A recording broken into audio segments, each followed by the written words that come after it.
Imagine losing everything: your freedom, your family, your future. Now imagine the only thing keeping you alive is the love of a loyal German shepherd. This is the story of Michael Hayes, a man sentenced to life in prison for a crime he didn't commit, and his desperate fight to reunite with Max, the dog who never stopped waiting for him. What unfolds is a journey of heartbreak, hope, and an unbreakable bond that will leave you speechless. The courtroom was silent except for the rhythmic tapping of the judge's gavel. Life in prison without the possibility of parole, the voice echoed. Michael Hayes, a 38-year-old mechanic with calloused hands and a heart of gold, sat frozen. He glanced at his wife, whose sobs were muffled by her trembling hands, and then at the empty seat beside her, the one meant for Max, his German shepherd. Michael had raised Max from a puppy, and the thought of leaving him behind was almost more painful than the unjust sentence itself. Michael had always been the kind of man people trusted. He fixed neighbors' cars for free and ran a weekly dog training class in the park. But everything changed the day he was accused of a crime he didn't commit, a robbery gone wrong that ended in a fatality. Despite his alibi and the lack of hard evidence, he was convicted based on circumstantial proof and the testimony of a desperate witness. As Michael was escorted out of the courtroom, his mind wasn't on the cold, gray walls of the prison that awaited him, but on Max. Who would care for him now? Who would throw the frisbee he loved to chase or scratch that spot behind his ears? Max had been Michael's rock during his darkest times, and now Michael couldn't do the same for him. Inside his cell that night, the reality began to sink in. The walls were narrow, and the air was stale, but it was the emptiness that crushed him. Days turned into weeks, and weeks into months. Letters from his wife became less frequent, and eventually they stopped altogether. But Michael didn't blame her. Who could endure the strain of loving a man locked away for life? One day, after nearly a year behind bars, Michael received an unexpected visitor. Officer Daniels, the guard who usually turned a blind eye to Michael's quiet demeanor. Daniels handed him a letter, a single sheet of paper with a shaky signature at the bottom. It was from the family friend caring for Max. The words hit Michael like a freight train. Max is getting old, Michael. He misses you. We all do. Michael folded the letter carefully and stared at it for hours. That night, he couldn't sleep. Memories of Max flooded his mind. The way he wagged his tail when Michael walked through the door, how he slept at his feet during long nights, and how his expressive brown eyes always seemed to say, "I'm here for you." The next morning, Michael made a desperate decision. He would write to the prison board and beg for a chance to see Max one last time. The chances were slim, but he had to try.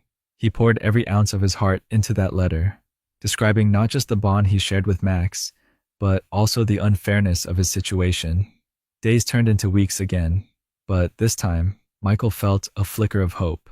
Then, one fateful afternoon, he was called to the warden's office. The stern-faced man slid a piece of paper across the desk. "Your request has been approved.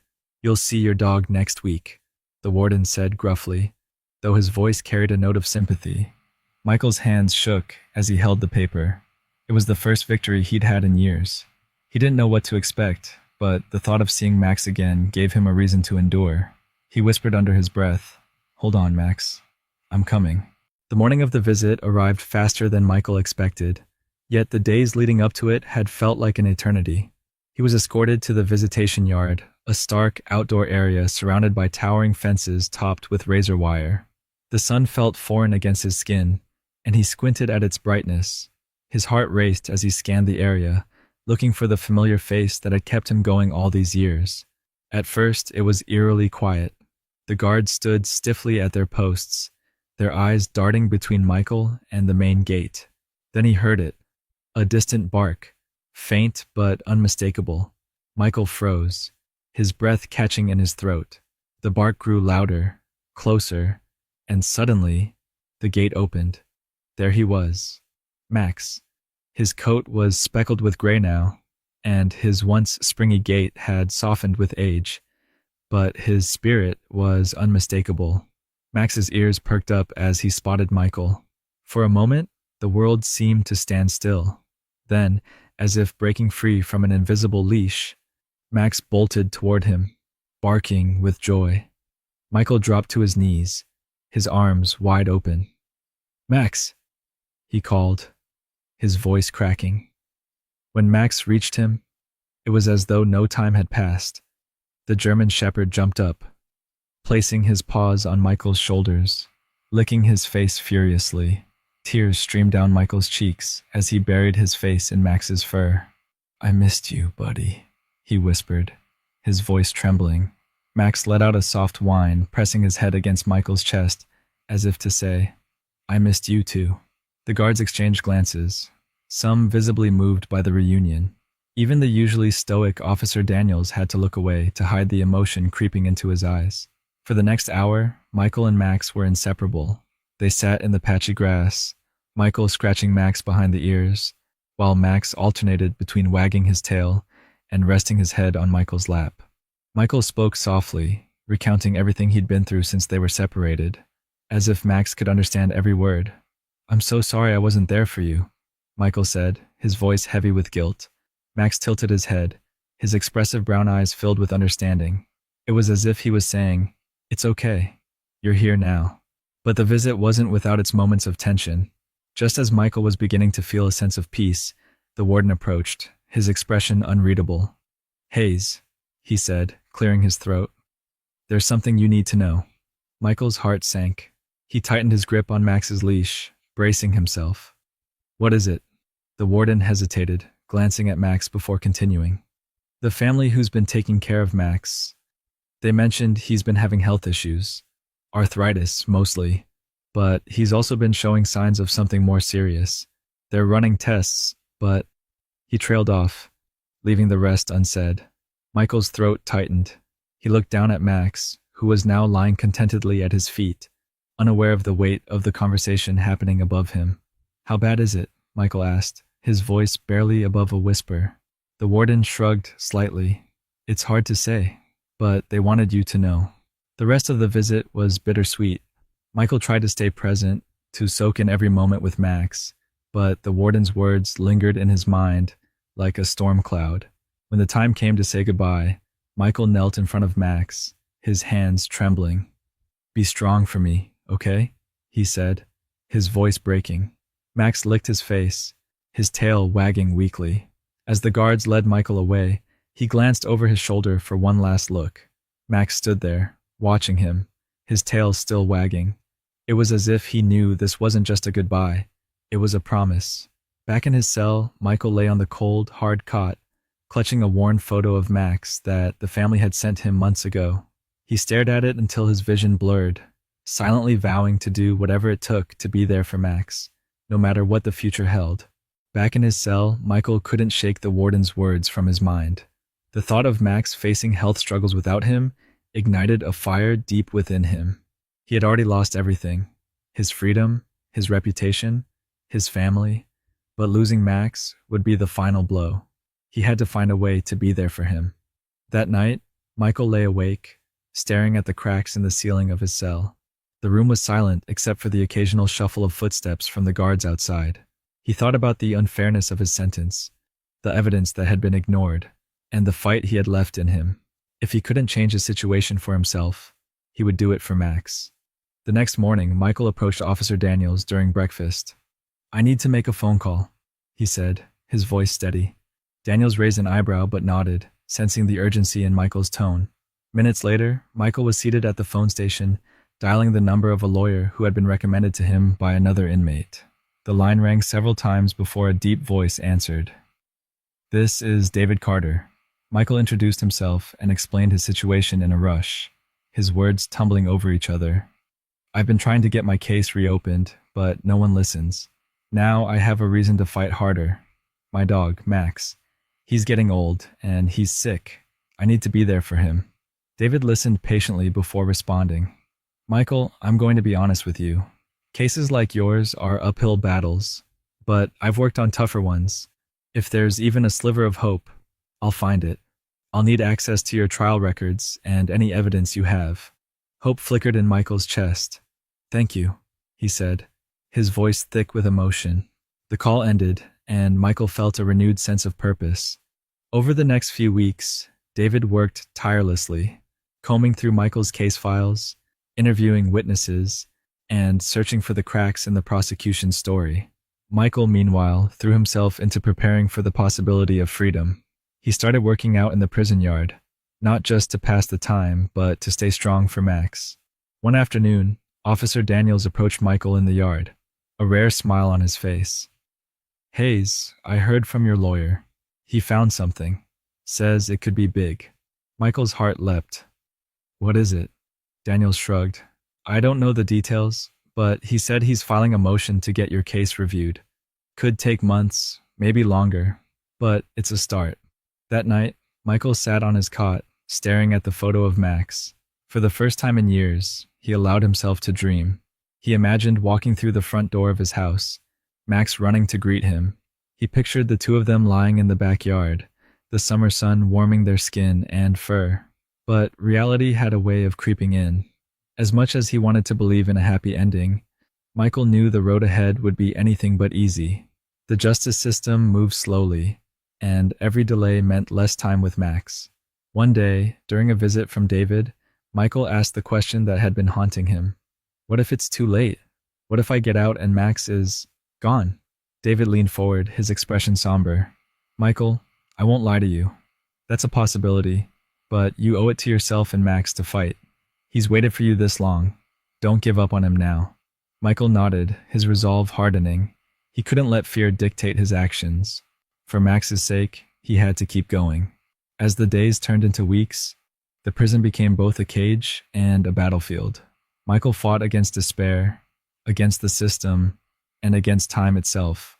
He knew that every moment spent apart from Max was a moment he couldn't get back, but he clung to the hope that their bond was strong enough to endure anything. One evening, as Michael sat by the window of his cell, watching the sun dip below the horizon, he whispered a silent promise to the dog who had been his lifeline. "Hold on, Max. I'm coming for you." Weeks turned into months, and Michael's case was slowly making its way through the legal system. David had uncovered inconsistencies in the testimony that convicted Michael. Key witnesses had recanted their statements, and new evidence suggested the prosecution had withheld crucial information. It was enough to warrant a review, but the process was agonizingly slow. In the meantime, Michael clung to updates about Max. Letters from the family caring for him were infrequent, but filled with small, heartfelt details. Max still loves chasing his ball in the yard. Or, he's eating well, but sleeps more these days. Each word was a lifeline, though they were accompanied by the growing fear that Max's time might be running out. One day, during yard time, Officer Daniels approached Michael with a grave expression. "Hayes, I need to talk to you," he said, motioning him aside. Michael's stomach dropped. He braced himself for the worst. "What's going on?" Daniels hesitated, his usual stoic demeanor softening. "I got a call from the family. Max isn't doing so well. His arthritis has gotten worse, and the vet says his heart might be failing. They're doing what they can, but..." His voice trailed off. The words hit Michael like a sledgehammer. He felt the air leave his lungs as he struggled to process the news. "How much time does he have?" he asked, his voice barely above a whisper. Daniels shook his head. "They don't know. Could be weeks, maybe less." Michael turned away, his fists clenched tightly. He couldn't lose Max, not after everything they'd been through. He knew he had to act, but his options were limited. That evening, Michael wrote a desperate letter to David, pleading for an expedited hearing. He poured his heart onto the page, describing his bond with Max and the urgency of the situation. "He's not just a dog," Michael wrote. "He's my family. I can't let him go without saying goodbye." The days that followed were a blur of anxiety and despair. Michael threw himself into his routines, trying to keep his mind occupied, but every quiet moment brought the crushing weight of uncertainty. He replayed memories of Max over and over, his puppy days, their long walks, and the way he always seemed to sense Michael's emotions. Then, one morning, Officer Daniels delivered a sliver of hope. "Your lawyer filed an emergency motion," he said, handing Michael a letter from David. "If the judge approves it, you could get a hearing next week." Michael's hands shook as he read the letter. David explained that while an expedited hearing was rare, The emotional and circumstantial factors of Michael's case might sway the judge. The waiting was unbearable. Michael spent every free moment pacing his cell, praying for a miracle. The other inmates noticed his tension but kept their distance, sensing the gravity of his situation. Finally, the day of the hearing arrived. Michael was transported to the courthouse, the familiar walls of his prison cell replaced by the sterile, intimidating atmosphere of the courtroom. He sat beside David, his heart pounding as the judge entered. David presented the evidence with precision, detailing the flaws in Michael's conviction and the new findings that could prove his innocence. But it was Michael's own testimony that left the courtroom silent. "I've lost so much since I was sent here," he said, his voice trembling. "But the one thing that kept me going was Max. He's not just my dog. He's my best friend, my family. All I'm asking for is the chance to be there for him in his final days. Please don't take that away from me." The judge listened intently, his expression unreadable. When Michael finished speaking, the room was thick with emotion. Even the guards escorting him seemed moved by his words. The judge leaned forward, his gaze steady. "I will take everything you've said into consideration. A decision will be made soon." As Michael was led back to his cell, he felt a glimmer of hope. For the first time in years, he allowed himself to believe that justice and a reunion with Max might be within reach. Days after the hearing, Michael waited in his cell with a mix of hope and dread. The judge's decision would either bring him closer to Max or seal his fate indefinitely. The anticipation was unbearable, each passing moment weighed down by the image of Max lying alone, possibly in pain, without him there. One afternoon, Officer Daniels appeared at Michael's cell door. His expression was unreadable, and Michael felt his stomach drop. "Hayes, the judge's decision just came through," Daniels said, motioning for Michael to follow him. Michael's legs felt heavy as he walked to the warden's office. The room was quiet except for the rustle of papers as the warden flipped through a file. Finally, he looked up and met Michael's eyes. "The judge has approved your temporary release under compassionate grounds," the warden said, his voice steady. "You'll be placed under supervision, but you'll have time to be with your dog." Michael's knees nearly gave out. He gripped the edge of the desk for support as the words sank in. "Thank you," he whispered, his voice cracking. "It's not permanent," the warden reminded him, "but it's a second chance. Make it count." 2 days later, Michael was escorted out of the prison gates. The sun felt warmer than he remembered, and the air carried a freedom he hadn't tasted in years. Waiting for him was David, who greeted him with a firm handshake and a knowing smile. "You did it, Michael," he said. "Now, let's get you home." The drive to the family's house felt surreal. Michael stared out the window, watching the world rush by. The streets, the trees, the people, it all looked the same, yet everything felt different. He clenched his fists, silently rehearsing what he would say to Max. When they arrived, Michael barely waited for the car to stop before he jumped out. The family greeted him warmly, but Michael's focus was on the backyard, where Max was lying under the shade of an old oak tree. "Go to him," the family friend said softly, stepping aside. Michael's feet moved on their own, his heart pounding with every step. "Max," he called, his voice trembling. The German shepherd's ears perked up at the sound of his name. Slowly, Max lifted his head, his tail wagging faintly as he recognized the voice he had waited years to hear. Michael knelt beside Max, his hands trembling as he stroked his fur. "Hey, buddy," he whispered, tears streaming down his face. "I'm here." Max let out a soft whine and nuzzled into Michael's chest.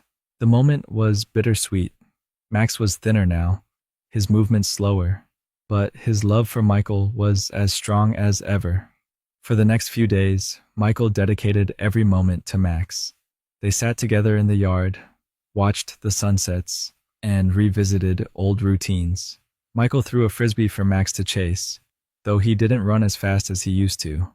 Still, his tail wagged with the same enthusiasm. One evening, as they sat under the oak tree, Max rested his head on Michael's lap. The stars above seemed to shine brighter, and for the first time in years, Michael felt a sense of peace. "Thank you for waiting for me," Michael whispered, his voice thick with emotion. Max's eyes met his, filled with a depth of understanding only a loyal companion could convey. But Michael couldn't ignore the signs. Max's breaths were slower now, his energy fading with each passing day. Michael knew their time together was limited, and he vowed to make every second count. As the days turned into a week, Michael prepared himself for what was to come. He reached out to the vet and made arrangements, ensuring that Max would leave this world surrounded by love and comfort. On the morning of their final goodbye, Michael sat beside Max, holding him close. "You've been the best part of my life," he said, his tears falling freely. "I'll never forget you, Max." As Max took his final breaths, Michael felt a mix of overwhelming grief and gratitude. Max had waited for him, and in the end, they had found their way back to each other. The house felt unbearably quiet after Max's passing. Michael sat in the backyard under the oak tree, staring at the spot where Max used to rest. The memories of their time together played like a film in his mind. His first bark, their long walks, and the unwavering loyalty Max had shown even in the hardest of times. Despite the overwhelming grief, Michael found comfort in knowing he had kept his promise. Max had waited for him, and in the end, they had shared their final days together, a gift Michael would cherish forever. The next few weeks were filled with reflection. Michael stayed with the family who had cared for Max, grateful for their kindness. David continued to work on Michael's case, and though the future was uncertain, Michael's determination to clear his name remained strong. One afternoon, Michael found a small package waiting for him. Inside was a leather-bound journal and a note from the family. "We thought you might want to write about your journey with Max. His story deserves to be remembered." Michael opened the journal and began to write, pouring his heart onto the pages. He wrote about Max's loyalty, their reunion, and the lessons he had learned about resilience and unconditional love. Each word felt like a tribute to the dog who had been more than a pet. Max had been his anchor in the storm. As the days turned into months, Michael noticed something remarkable happening. People in the neighborhood began to approach him, sharing their own stories about Max. "He always had this calming presence," one neighbor said. "He'd sit by the fence and watch my kids play, like he was keeping them safe." Another neighbor recounted how Max had once helped lead their lost dog back home. "He had a way of bringing people together," they said, smiling through tears. These stories filled Michael with a sense of purpose. He realized that Max's legacy wasn't just about their bond. It was about the impact Max had on everyone around him. Inspired, Michael decided to take the journal and turn it into something bigger. With David's help, Michael began writing a book about Max's life and the injustices they had both faced. The book wasn't just a story about a dog. It was a testament to the power of love, loyalty, and second chances.